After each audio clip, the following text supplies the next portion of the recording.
Hey everyone, today we will be working on a witch it yourself full moon bath soak. Let's begin.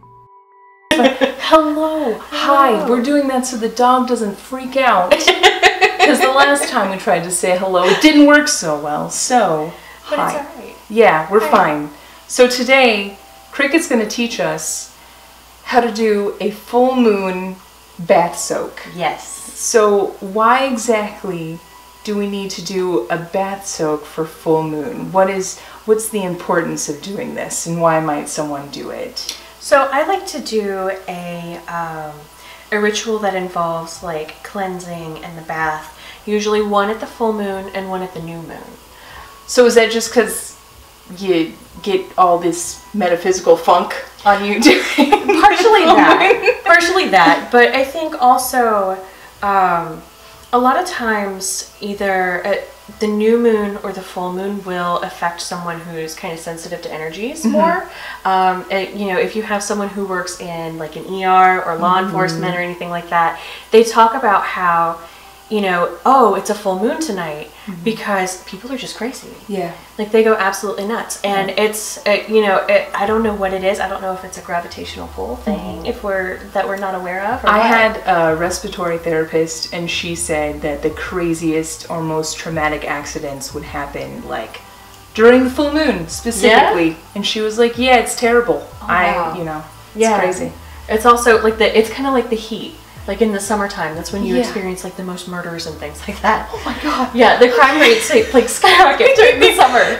Also because everyone's outside, so it's just easier to target them. I mean, think about it. Like when you get like really hot and sweaty, and you just don't want to deal with it. Yeah, I feel you. I feel that. And the murders are also like it's too cold in the winter. Yeah. To go on a murder spree. Yeah, everybody stays at home. Yeah, exactly. So specifically, how would we have this be a full moon bath soak versus like a new moon bath soak? Are there different things that you might put in one versus the other? Absolutely. So based on, I would usually gear this towards whatever your intentions might be. So with a new moon, you would be doing something that's going to be more about setting intentions. So you might do something that's kind of geared more towards, maybe you want to work on your scholastic things. So you're going back to college or something like that. So maybe you would use things that correspond to those sorts of properties. Right. So you would use like rosemary is supposed to be really good for remembrance and things. Yeah. So that would be really good to use in something. That's a cool idea. If you're studying. I picked lavender and vetiver. Okay. Mostly because the smells go really good together. They do. But lavender is meant to be calming, and vetiver is meant to be cleansing. Yes. And so vetiver is actually, I was looking it up, I was like looking up all the scientific things about vetiver, and apparently it's very protective to your cell neurons. Really? Like it creates a sheath on them, and it's very protective. Like I was looking at all these different like scientific studies on the medical, there's like a medical library of where you can see like all the different studies and stuff. And so apparently it's not just an antioxidant, but it's also like very protective of your cells. That's awesome. So it's really cool. And I thought they smelled really great, and lavender's really chill. It's just a chill smell. It's nice. It smells really good. And I think you picked really good ones because with the full moon, we are practicing gratitude, and for whatever it may be, maybe our intentions didn't go exactly the way we wanted to. Maybe we were really hoping to get into a certain program or start a fitness program, fitness regimen or health regimen, and it didn't necessarily go the way we wanted to. Right. So the full moon is all about practicing the gratitude for our bodies, ourselves, and the things we did receive, even if they don't seem like something we necessarily want right now. Right, yeah.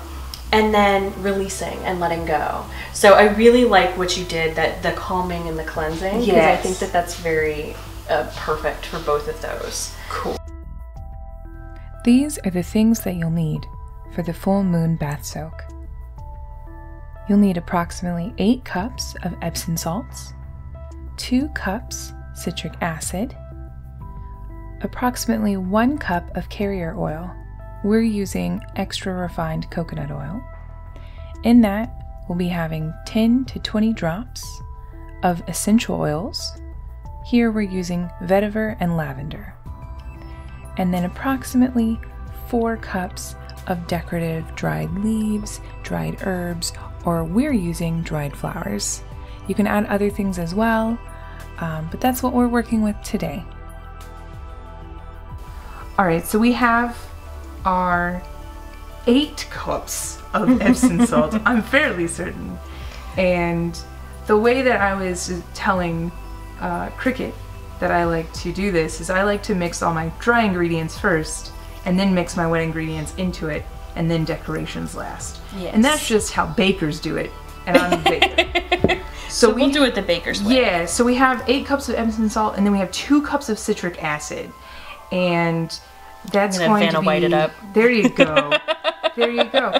And then we have a giant spoon. We're just going to mix that up. Citric salt adds suddiness to the water. It will make it fizz. Like when you drop a bath bomb into the water, it's Right. the citric acid that's actually reacting with the water that's making it fizz. Cool. So And this will people- kind of fizz and bubble People a were little saying bit. that it also makes their skin feel softer, which Yes. is why they were telling you to buy some. Yeah, citric, because it's an acid, it will do a little bit of exfoliation on the skin and make it feel a little bit softer. Oh, kind of like a chemical exfoliation. Yes. Ooh, fancy, fancy.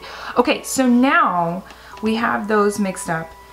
Now what we need to do is take the coconut oil and not add it in yet. We need to add the essential oils to the coconut oil. So I'll hold that real quick. I'll hold this. And then for the amount that we have, you guys can always like have this recipe because this is a crazy amount. We're using the lavender and the vetiver like we said. So we're gonna add 10 drops of each, but you essentially need about half a cup or so of coconut oil or some sort of carrier oil. What were the other carrier oils you were talking about? Also, sweet almond oil works. Sweet almond oil. Olive oil could work. Olive oil is just, the reason why I wouldn't recommend using it is it has a strong smell. It does. It So has it's gonna it has a give you an strong olive smell. with the others. Right. Yeah. Honestly, you can just go to Google and just look up, carrier oils, and it'll give you a huge list. for sure, for sure. And the reason why we're adding a carrier Ooh, oil, that went out that's really okay. fast. You know what? It's all right. Just do approximately however many you think is good. I think Mix that's it up plenty. and then smell it. Yeah. And then, add a little bit more coconut oil. I can already smell it. It smells really good. It does smell really I love vetiver. Vetiver is nice, and so is lavender, and I thought they just, when I was smelling all my scents that I have, I was like, these two go great together. And then I looked up the meanings and what people use them for. It's awesome. And see, that's like you just did something that I would do as a witch that's very like intuitive. I learned very early to just trust my gut, I think is the biggest thing. And if you're drawn to a crystal, you're drawn to a flower, you're drawn to a scent or something, just go with it. Yeah. And honestly, you'll figure out why you like it later. Yeah, for sure. So the reason why we're using a carrier oil is because essential oils can be very acidic. Not all of them are extremely acidic, but they can be, and they can actually burn your skin if you use too much. If you have enough high concentration. People tend to think water will disperse oil, but that is not how science works. No. That's not how science works.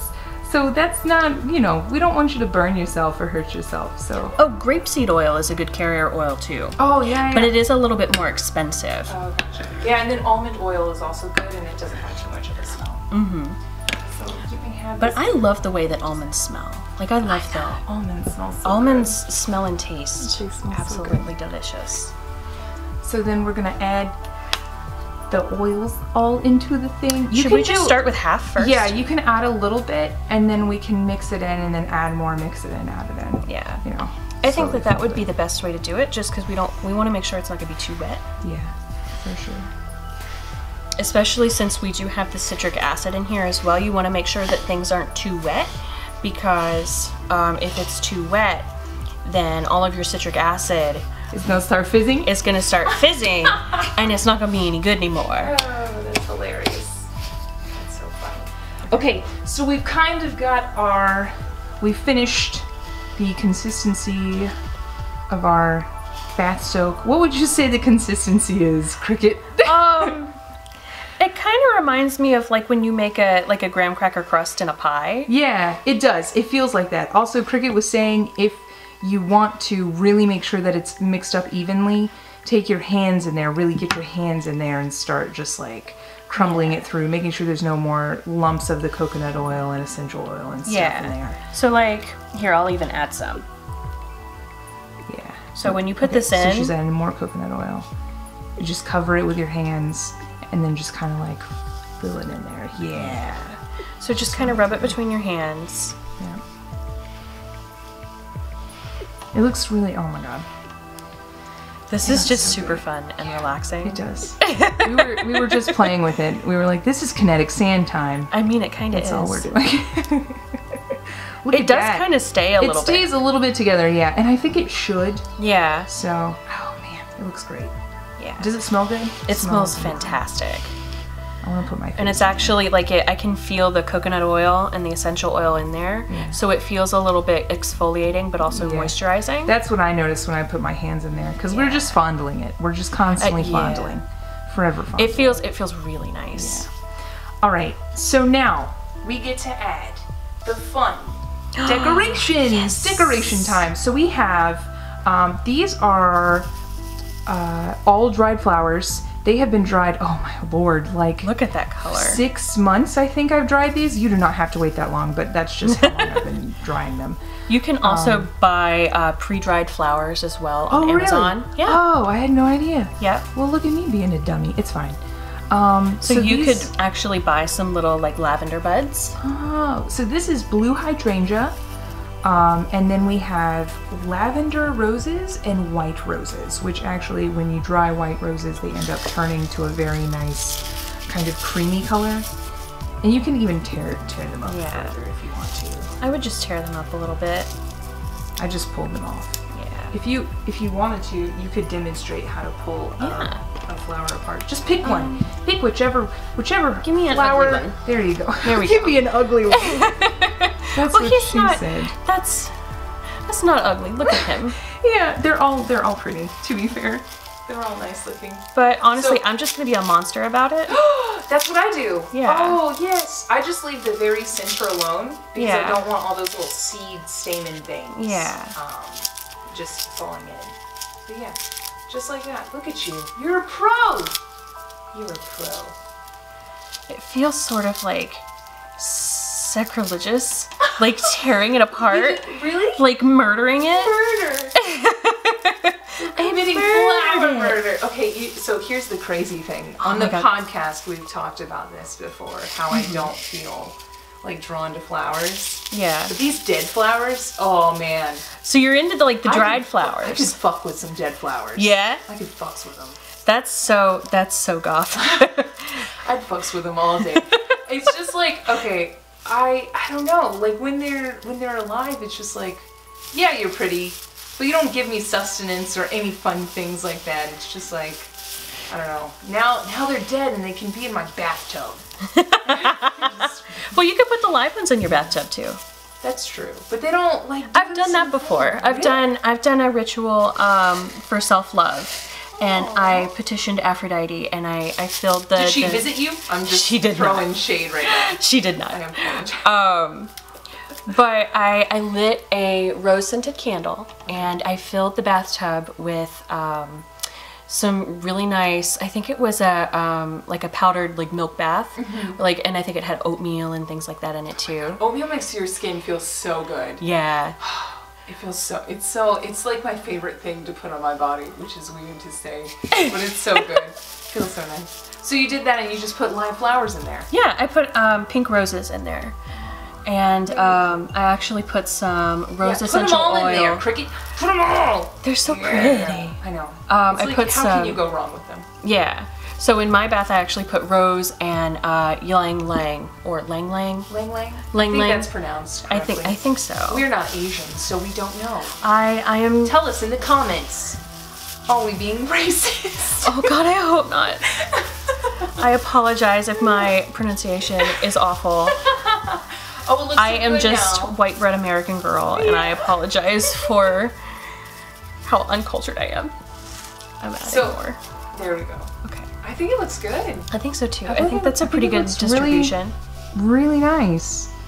And see, it's like nice because I put, it was originally, now the purple hydrangea turned blue, which is really interesting. But I think it has a nice, I know, they're so pretty.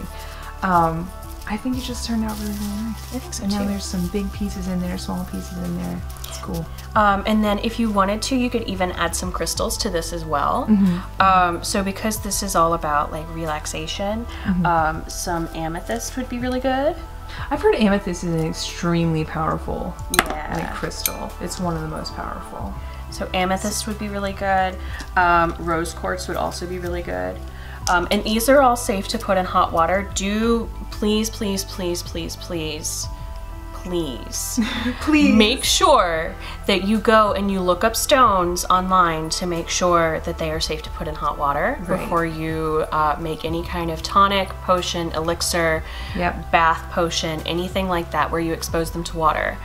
Stones like turquoise, malachite, any of the moonstones. I think selenite definitely selenite definitely can't. Desert rose I think is also a kind of selenite. Don't want to do that one. Azurite is in the malachite family. Never add those to water. They will disappear before your very eyes. They will.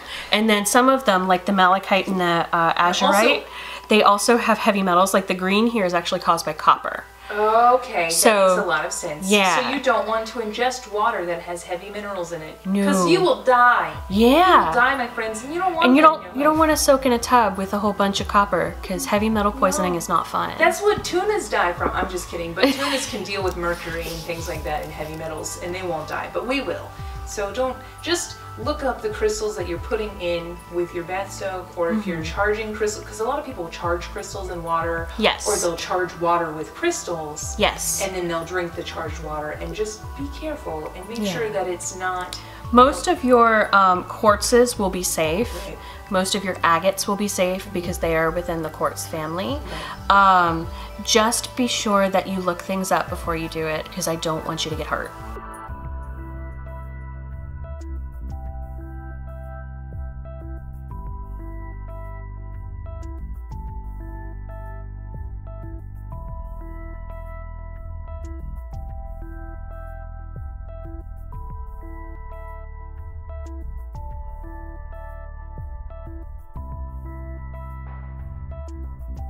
So this is our finished product. Hey! I feel like we should cheers. I was thinking the exact same thing. But it smells, oh my god, it smells so good. It smells so good. It's so relaxing. And then when the water warms it up, you'll smell the hydrangea and the rose too. Yeah, so I believe, okay, this is half a pint. This should be good for about 4 baths. At least, So I think you're supposed to put 2 or 3 spoonfuls. I usually put a little extra. You put a couple. Yeah, but I have a lot of like chronic pain and stuff like that, and Epsom salts are really good for sort of managing that chronic muscle ache. So, and these are great to use whenever you want. I like making these on the full moon so that I can kind of use them, like charge it with that energy. With that energy. Yeah. That makes sense. And I think the full moon that's actually coming up next is Pisces, which is going to be very creative and loving. This is a great thing to do on the Pisces full moon. Smell good. You don't have to use the things that we used, just like the basics, which is like citric acid and Epsom salt, and then you can just add whatever you want. Remember to do your research though. Be always a research make sure that witch. it's safe. All right? Research witch. It's so good. All right. Well, we hope you guys enjoyed this. Thank you so much for watching. We'll see you next time. Bye. With another Witch It Yourself. I don't know what we're gonna do next. We'll have to figure it out. I have a couple ideas. Witch It Yourself. Try it. Let us know how you like it. All right. Bye. Thanks so much for watching our video. Feel free to subscribe if you haven't already and you enjoyed this. Give us a like or leave a comment down below letting us know if you'd like to see something specific on our DIY series. And we'll see you next time. Goodbye.